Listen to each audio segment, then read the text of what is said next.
Halo, perkenalkan nama saya Nida Maslama, NIM 055. Dan saya Meli Dupari dengan NIM 046. Pada kesempatan ini kami akan mempresentasikan sebuah negara bagian dari Jerman bernama Thuringen. Yang pertama, letak geografis. Negara bagian Thuringen terletak di tengah Jerman, sehingga Thuringen tidak berbatasan dengan negara lain. Negara bagian tetangganya adalah Sachsen-Anhalt, Sachsen, Bayern, Hessen, dan Niedersachsen. Lanskapnya bervariasi, mulai dari pegunungan Thuringenwald di barat daya yang membuat Thuringen dikenal dengan julukan hutan hijau Jerman, hingga daratan yang lebih datar di timur. Sungai utama yang melintasi Thuringen adalah Saale dan Werra. Luas wilayah sekitar 16.172 km persegi dengan ibu kota Erfurt.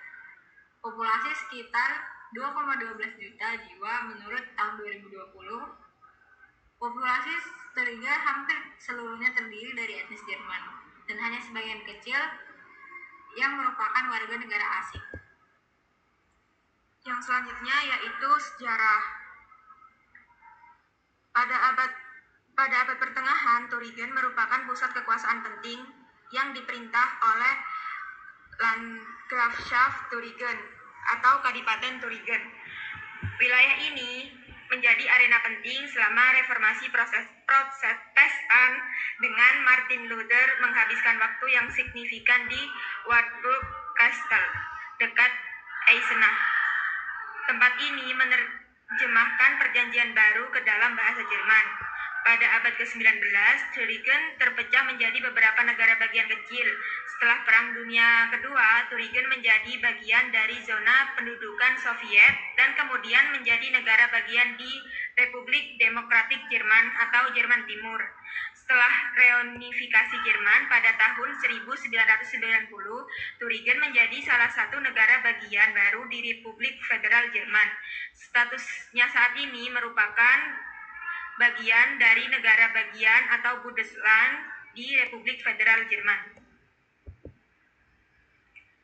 Kondisi ekonomi Thuringen pada zaman dulu yaitu negara bagian yang relatif miskin menurut standar Jerman, dan karena masalah ekonomi yang parah setelah penyatuan kembali Jerman pada tahun 1990, penduduknya menderita tingkat pengangguran yang tinggi. Lalu sekarang perekonomian negara bagian tersebut sebagian besar bergantung pada kegiatan sektor jasa, tetapi produksi industri meskipun berkurang sejak tahun 1990 masih penting. Manufaktur utamanya adalah mobil dan suku cadang mobil, pengerjaan logam, mesin dan instrumen presisi, optik, peralatan listrik, sektor tekstil dan yang sangat berkurang, dan bioteknologi, industri kaca, kayu, dan mainan ditemukan di beberapa kota di lembah hutan.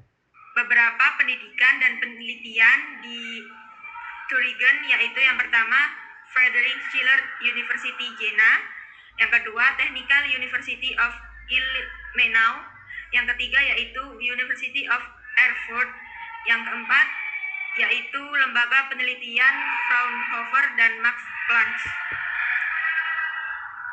Yang selanjutnya yaitu budaya dan daya tarik. Yang pertama yaitu Weimar. Weimar adalah kota warisan budaya yang luar biasa. Weimar pernah menjadi pusat gerakan klasik Weimar yang dipimpin oleh John Wolfgang von Goethe dan Friedrich Schiller. Situs-situs terpenting termasuk Goethe House, Schiller House, Bauhaus Museum, dan Taman Ilm. Weimar adalah situs warisan dunia UNESCO.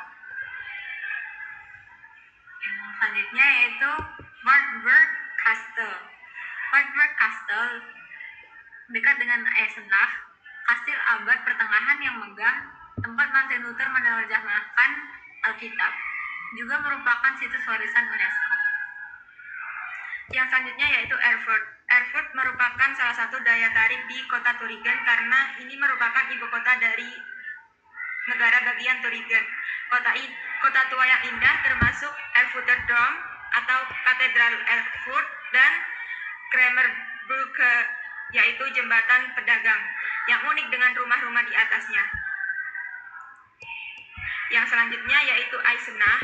Eisenach juga merupakan salah satu daya tarik dari negara bagian Thüringen karena di sini merupakan kota kelahiran Johann Sebastian Bach dan tempat Wartburg Castle berada. Selanjutnya yaitu Thüringer Wald atau hutan Thüringen. Hutan Thüringen ini merupakan pegunungan berhutan yang luas, ideal untuk hiking, bersepeda, dan olahraga di musim dingin.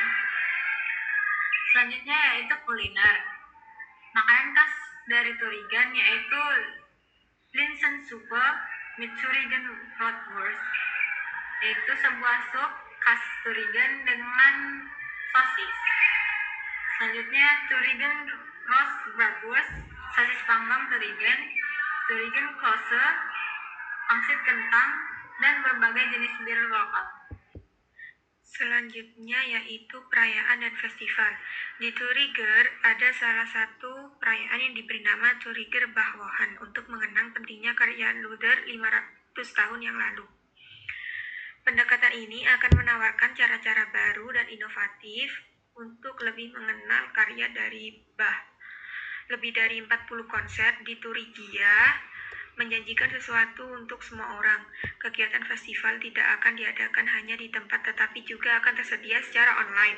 Dalam 1 bulan, festival ini akan menghadirkan banyak seniman spektakuler dari berbagai disiplin ilmu seperti teater, musik paduan suara, tari, dan musik orkestra.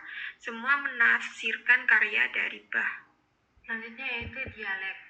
Thüringische Dialekte adalah kelompok dialek Jerman Tengah Timur yang digunakan di sebagian besar wilayah Thüringen, bagian barat daya Saxony-Anhalt, serta daerah sekitar Hesse dan Bavaria. Dialek ini sangat mirip dengan bahasa Saxony Hulu yang dominan di Saxony, sehingga keduanya sering digabung dalam kelompok dialek Thuringian Saxony Hulu. Penyebab dari bahasa ini adalah karena akibat pengaruh permukiman Slavia abad pertengahan di timur Thüringen. Contohnya yaitu seperti vokal bulat seperti umlaut, umlaut, dan umlaut dibacakan sebagai e, i, atau a. Dari König menjadi Kinig, dari schön menjadi Shin. Konsonan P, TK diucapkan lebih lembut mirip B, D, dan D. Seperti tak menjadi tak. Selanjutnya huruf G di akhir kata sering diucapkan seperti CH atau hilang. Seperti Wenig menjadi Wenig. Mungkin sekian yang dapat kami sampaikan pada kesempatan ini. Vielen Dank.